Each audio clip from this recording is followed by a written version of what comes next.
গাজওয়াতুল হিন্দ ইতিহাসের এক গভীর তাৎপর্যপূর্ণ সত্য, যা মুমিনদের হৃদয়ে জাগিয়ে তোলে নতুন উদ্দীপনা।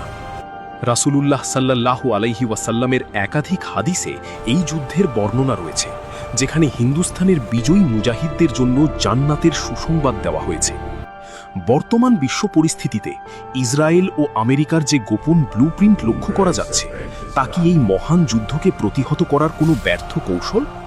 অনেকে মনে করেন দাজ্জালি ফিতনার এই যুগে দক্ষিণ এশিয়াকে কেন্দ্র করে এক বিশাল মনস্তাত্ত্বিক ও সামরিক চক্রান্তের জাল বোনা হচ্ছে। হাদিসের বর্ণনা অনুযায়ী খোরাসান থেকে একদল কালো পতাকাবাহী মুজাহিদ হিন্দুস্থানে প্রবেশ করবে এবং তাদের চূড়ান্ত গন্তব্য হবে জেরুজালেম। এই অনাগত ভবিষ্যৎবাণী বর্তমান বিশ্বের পরাশক্তিগুলোর জন্য এক বড় আতঙ্কের কারণ হয়ে দাঁড়িয়েছে। তারা প্রযুক্তির আধুনিকতায় এমন এক মায়াজাল তৈরি করছে, যা মানুষের আধ্যাত্মিক চেতনাকে ধ্বংস করতে চায়। বর্তমানের এই ভূ রাজনৈতিক মেরুকরণকে অনেকেই গাজওয়াতুল হিন্দের এক শক্তিশালী ধারণা বা পূর্বাভাস হিসেবে অভিহিত করেন। আমাদের উচিত দাজ্জালের ফিতনা থেকে বাঁচতে আল্লাহর কাছে আশ্রয় চাওয়া এবং ঈমানি শক্তিতে বলিয়ান হওয়া। আল্লাহ আমাদের সবাইকে ফিতনা থেকে হিফাজত করুন। এমন আরও গুরুত্বপূর্ণ ভিডিও পেতে আমাদের পেজটি ফলো করুন।